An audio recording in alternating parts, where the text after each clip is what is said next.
ሰበር አሁን የገባ ፍርድ ቤቱ በነ ሰራዊት ፍቅሬና በነ መንሱር ጀማል ላይ ውሳኔ ሰጥቷል።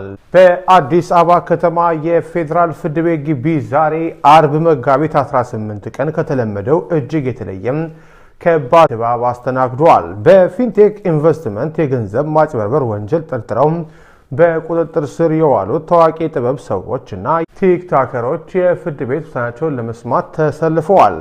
መንሱር ጀማል፣ ካሊድ፣ አብርሃም ግዛው፣ ይገረም ደጀኔ፣ ዳንኤል ተገኝ፣ ሰለሞን ቦጋለና ሰራዊት ፍቅሬም ዛሬ ከሰዓት በኋላ በፌደራል ፖሊስ የእስረኞች ማመላለሻ መኪና ወደ ፍርድ ቤት ሲመጡ እጆቻቸው ላይ ካቴና ገብቶ ሁለት ሆነው ተቆራኝተው መታየታቸው በስፍራው ለነበሩት አድናቂዎቻቸውና ቤተሰቦቻቸው ፈጽሞ ያልጠበቀና ሆድ የሚያባባ ትዕይንት ነበር።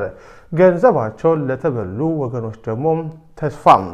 እነዚህን ምንጊዜም በደማቅ መድረክና በፈገግታ ለማየት የለመደ ህዝብ የችሎቱን ሂደት ለመከታተል በከፍተኛ ቁጥር ወደ ፍርድ ቤቱ ግቢ ተሞ ነበር።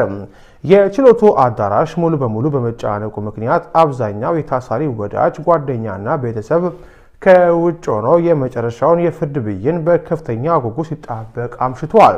ከውጭ የነበረው ቤተሰብና ወዳጅ ዘመድ የነበረው ብቸኛ ተስፋ ምርመራው ተጠናቆ ዛሬ ማታ ታሳሪዎቹ በዋስ ይፈታሉ፣ ከኛም ጋር ወደ ቤታቸው ይመለሳሉ የሚል ነበረ። ተበዳዮች ደግሞ በተቃራኒው። ነገር ግን የችሎቱ ሂደት የተስፋውን ያህል አላማረም። የፍርድ ቤቱ ውሳኔም የጠበቁት አልሆነም። ጉዳዩን የተመለከቱት ዳኛ መርማሪ ፖሊስ ተጨማሪ የሰነድና የሰው ማስረጃዎችን ማሰባሰብ ይቀረኛል በሚል ካቀረበው የ14 ቀናት ጊዜ ቀጠሮ ውስጥ 12ቱን ቀናት መፍቀዳቸውን በችሎቱ አስታወቁም። ይህ ማለት ታዋቂዎቹ አርቲስቶችና ተጽዕኖ ፈጣሪዎች ለተጨማሪ 12 ቀናት በማረሚያ ቤት ቅጥር ግቢ ውስጥ ይቆያሉ ማለት ነው።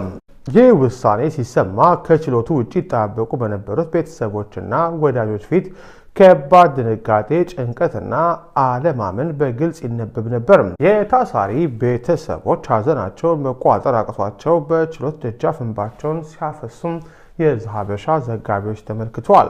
ፍርድ ቤቱም የፖሊስን ተጨማሪ የምርመራ ውጤት ለማዳመጥና የእነዚህን ታዋቂ ሰዎች ቀጣይ ዕጣ ፈንታ ለመወሰን የፊታችን መጋቢት 30 ቀን ተለዋጭ ቀጠሮ በመስጠት የዕለቱን ችሎት አጠናቋል።